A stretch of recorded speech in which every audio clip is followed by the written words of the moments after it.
Perkenalkan, nama saya Isman Fajar Fatur Rahman dari Departemen Teknik Geologi Angkatan 2017 Universitas Diponegoro Semarang. Saya merupakan mahasiswa yang mengambil mata kuliah KKN Tim 2 Universitas Diponegoro 2020. KKN Tim 2 Undip 2020 dilaksanakan secara online. Hal tersebut dikarenakan masih terdampak COVID-19, namun tidak menjadi suatu hal yang mengganggu semangat dan kesempatan kita sebagai mahasiswa untuk menjalankan kegiatan kuliah kerja nyata. KKN yang saya laksanakan berada di sekitar rumah saya, yaitu berada di Kota Administrasi Jakarta Selatan, tepatnya di Kecamatan Pesanggerahan, Kelurahan Bintaro.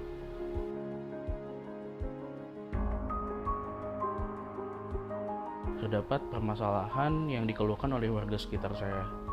Salah satunya adalah bagaimana implementasi pola hidup bersih sehat di kalangan masyarakat secara umum. Banyak hal yang dikeluhkan, salah satunya adalah mahalnya hand sanitizer yang sangat mereka butuhkan untuk menjaga kesterilan tangan mereka. Oleh karena itu, saya berpikir bagaimana cara kita untuk membuat hand sanitizer yang mudah dan murah. Akhirnya saya buat suatu rancangan proker yang mengedukasi masyarakat sekitar untuk membuat hand sanitizer mudah dan murah, serta mengedukasinya agar mereka dapat membuatnya sendiri-sendiri. Selain itu, berlatar belakang di background teknik geologi Undip, saya selama kuliah diajarkan bagaimana cara membuat suatu peta, terutama peta bencana alam, dan itu akan saya implementasikan. Terlebih di Jakarta merupakan suatu kota yang teman-teman tahu sering terjadi bencana alam, seperti contohnya banjir. Namun sedikit dari kita yang ketahui bahwa tepatnya di Jakarta Selatan terdapat beberapa titik yang merupakan titik rawan bencana longsor. Oleh karena itu, saya di sini akan mengimplementasikan ilmu saya menjadi program kuliah di KKN Tim 2 Undip 2020 ini untuk membuat peta persebaran rawan bencana longsor, yang nantinya implementasinya merupakan edukasi kepada masyarakat sekitar bagaimana mitigasi yang menyangkut pencegahan serta penanggulangan daripada bencana longsor itu sendiri, agar masyarakat yang berada di sekitar wilayah terdampak bisa mengurangi tingkat risiko terkena dampak negatif daripada bencana itu sendiri. Terlebih di pandemi COVID seperti ini, kita membutuhkan mekanisme tambahan, tepatnya di mitigasi bencana itu sendiri.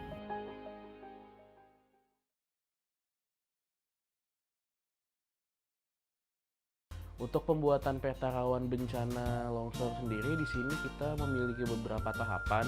Jadi tahapan yang paling awal itu adalah kita mengumpulkan data, mengkolektifkan datanya.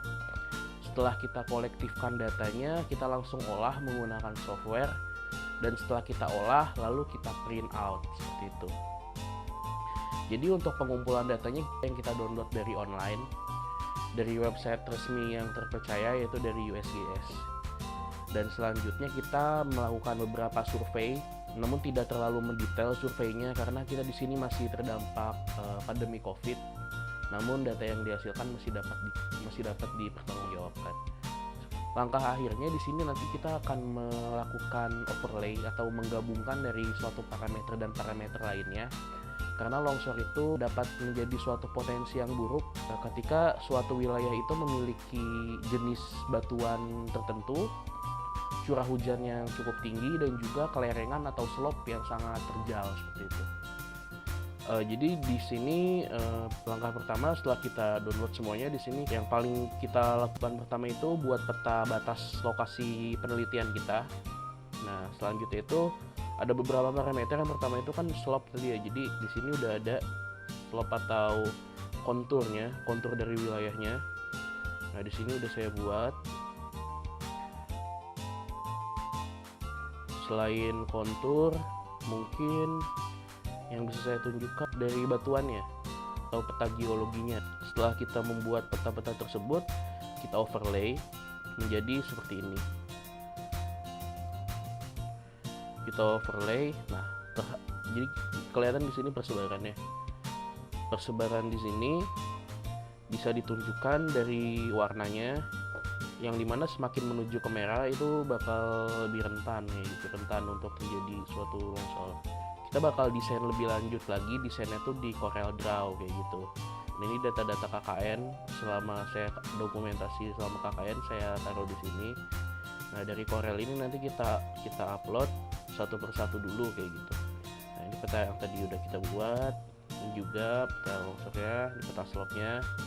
Nah, ini kita gabungkan semuanya. Ini karena fokus saya di sini juga ada ke mitigasinya juga. Jadi di sini saya buat poster mitigasi bencana di saat pandemi Covid kayak gitu. Nah, nanti di sini bakal kita gabungin semuanya jadi satu. Hasilnya adalah seperti ini. Kita gabungin semuanya jadi satu.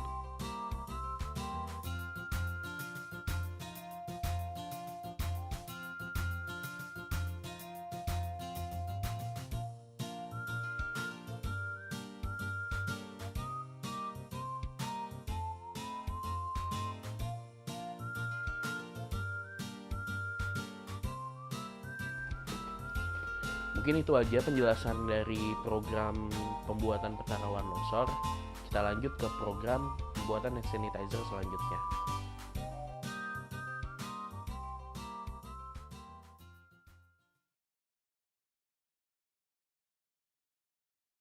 Oke guys, jadi di depan saya sudah ada alat dan bahan yang dimana nanti saya akan mentutorialkan bagaimana cara membuat hand sanitizer mudah dan murah. Di sini sudah ada alat dan bahannya, sangat simpel sekali.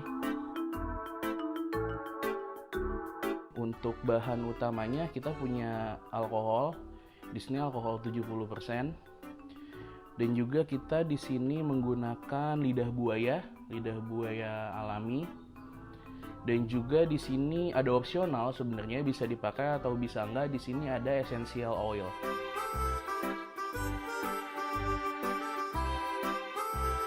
Di sini sudah ada alatnya. Jadi kalau misalkan alat ini sebenarnya tergantung kondisi teman-teman juga, simple aja.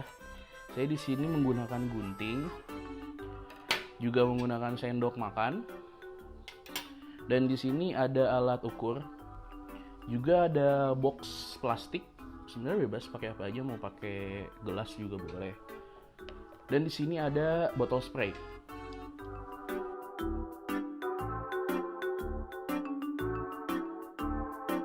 Oke, jadi kita langsung mulai gimana cara pembuatannya. Sangat simpel sekali. Di sini udah ada alkohol 70%, 100 ml. Ini langsung kita tuangin aja ke botol ukurnya. Sebenarnya kalau misalkan teman-teman udah tahu di sini 100 ml, nggak perlu lagi sih, nggak perlu botol ukur lagi. Cuman in case teman-teman punya alkohol yang banyak dan membutuhkan kayak berapa mili yang diperlukan, itu teman-teman bisa pakai gelas ukur. Nah, ini kita simpen dulu aja. Selanjutnya di sini kita ekstrak ya. Kita ambil lidah buaya yang bagian dalamnya, yang bagian gelnya. Caranya gampang banget, tinggal teman-teman gunting aja. Jadi di sini aku kira-kira bakal pakai 50 gram. Jadi simple teman-teman. Kita gunting jadi 2 aja. Nah, jadi ini yang kita pakai, kira-kira 50 gram. Nah, ini kita simpen dulu aja. Di sini udah kayak kelihatan ini ya, udah kita potong 2 bagian tadi di kedua ujungnya. Ini kita potong jadi 2 lagi. Nah, setelah kita potong jadi 2 itu bakal kelihatan bagian dalamnya. Nah, ini nanti yang bakal kita pakai. Jadi bagian kulit luar ini nanti kita buang. Tinggal kita potong aja pakai sendok. Kayak gitu, simple banget.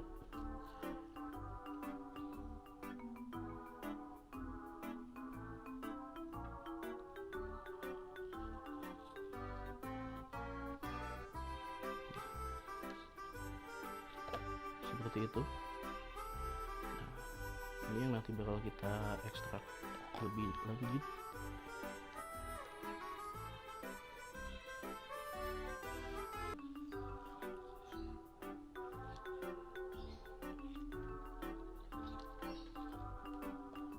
Setelah kita ekstrak tadi, kita udah pisahkan dari kulitnya, kita bakal ngehalusin. kita bakal halusin lidah buayanya teman-teman. Bisa menggunakan alat bantu nih kayak pakai sendok misalkan. Jadi teman-teman tinggal kayak tumbuk-tumbuk gitu aja sampai nanti si ekstraknya atau si lendir lidah buayanya ini bisa keluar semua gitu. Nah jadi setelah kita kayak hancurkan, kita tumbuk atau kita remas pakai tangan, hasilnya seperti ini. Nah dari sini nanti tinggal kita langsung tuangin aja ke alkohol yang tadi udah kita taruh di gelas ukur ya. Tinggal kita tuangin semuanya. Selanjutnya kita aduk teman-teman. Tinggal kita aduk. Oke. Kita aduk sampai dia tercampur semuanya. Oke, setelah kita aduk di sini, jadi kayak udah melebur. Si lidah buaya sudah menyatu dengan alkohol. Bisa kita tambahkan essential oil. Kita tambahin sedikit aja, mungkin sekitar 1 atau 2 tetes sudah cukup. 1, 2. Kita aduk lagi. Jadi essential oil ini sebenarnya lebih ke biar aromanya aja sih teman-teman, biar alkoholnya itu nggak terlalu menyengat. Dan yang perlu diperhatikan di sini adalah usahakan teman-teman di sini memiliki kandungan alkoholnya itu minimal 70%. Karena lebih baik lagi kalau misalnya teman-teman pakai yang di atas itu, mungkin 90%. Nah, oke, jadi udah jadi di sini. Ini hand sanitizer yang akan kita gunakan. Sangat mudah dan tentunya sangat murah. Murahnya itu seperti apa? Bisa teman-teman lihat di sini. Lidah buaya ini saya beli cuman sekitar 4.000 harganya.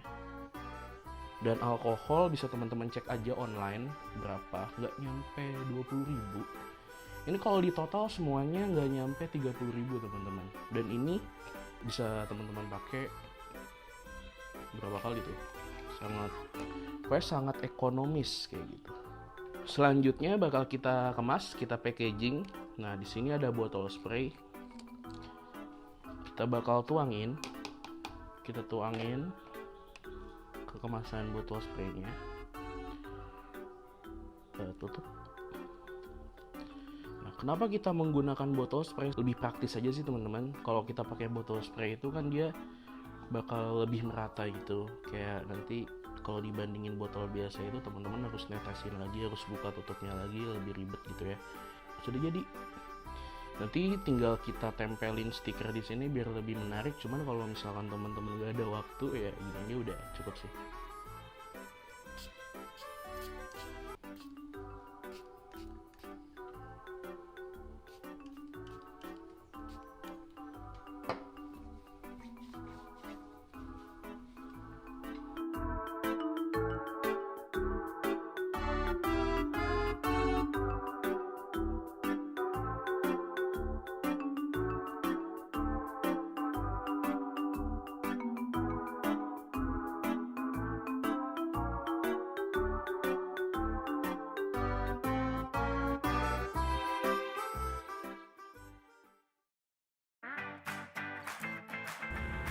Oke teman-teman semua, sekarang kita sudah sampai di lokasi yang akan kita jadikan titik testimoni.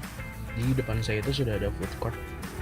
Nanti kita bakal ke sana dan bagi-bagikan ini sanitizer sambil edukasi juga. Terus Bu, Ibu mohon maaf, kita dari tim KKN 2 Undip. Jadi kami di sini sedang mensosialisasikan bagaimana cara membuat hand sanitizer yang mudah dan murah, Bu.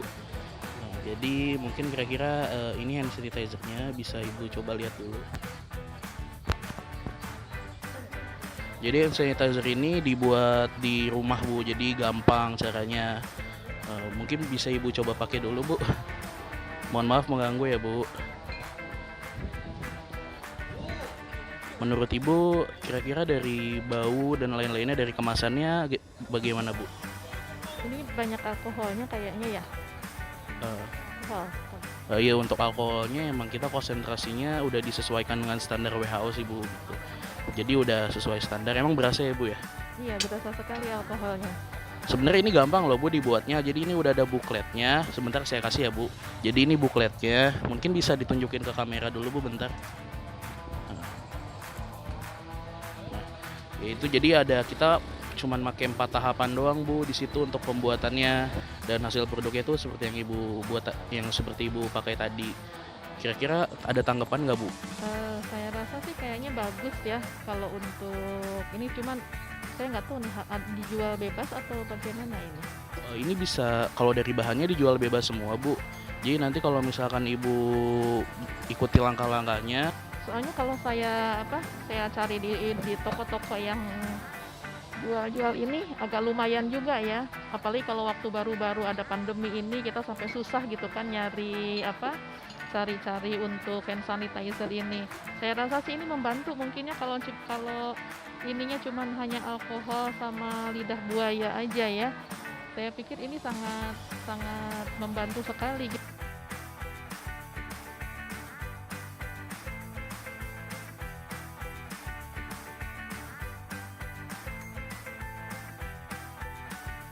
Baik, selamat malam. Saya di sini sudah bersama Bapak RT Sodikin. Di sini saya akan bertanya mengenai pendapat beliau mengenai program kerja yang telah saya buat. Izin bertanya, bagaimana mungkin pendapat Bapak mengenai program kerja yang telah saya buat? Nah, kalau saya lihat dari hasil adik kerja atau gambar ini cukup baik. Sangat baik sekali untuk di lingkungan saya, di lingkungan wilayah Kelurahan Bintaro, ke RW, ke RT gitu. Nah, dengan hasil ini aku acukan jempol kepada warga saya lebih meningkatkan kesehatan gitu. Mungkin kalau misalkan dari hand sanitizer sendiri nih Pak, Ya. kan ini kita buatnya homemade Pak, murah ya Pak ya. Ya. Itu kira-kira ada tanggapan nggak Pak? Kalau untuk di lingkungan, kalau harga lebih murah, ya silakan. Itu kita bantu untuk membagi warga kita yang mungkin ada sedikit untuk membantu adik-adik. Gitu. Dari hasil pemetaan kami Pak, di sini kan udah ada mitigasi ya Pak ya. Ya. Lebih ke pencegahan kalau misalkan terjadi bencana di saat pandemi Covid Pak. Menurut Bapak yang saya buat di sini apakah sudah pas gitu Pak? Kalau di sini udah cukup bagus. Yang saya lihat ini karena wilayah DKI Jakarta. Cuma di wilayah Bintaro memang cukup baik sekali. Bahkan sedikit lah yang terkena. Untuk pemetaan ini udah sangat baik bagi adik yang membuat ini.